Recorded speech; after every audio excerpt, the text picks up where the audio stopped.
Hey everyone, welcome back to our channel. In this video, I'm going to show you on how you can transfer or withdraw money from Robinhood to another bank account.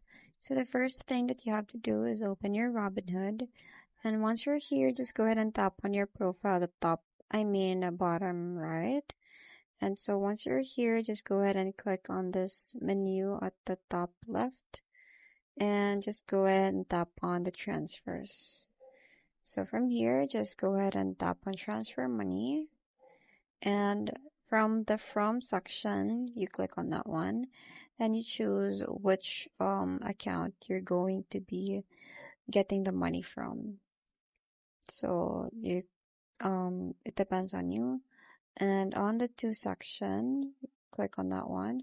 And from here, you just have to choose an account to transfer the money to. And once you're done, just go ahead and type in the amount that you want to transfer. And then tap on review. Once you tap on review, you will confirm the transaction by tapping on transfer at the bottom. And that's pretty much it. I hope you find this video helpful. Thank you for watching, and I'll see you in my next one. Bye!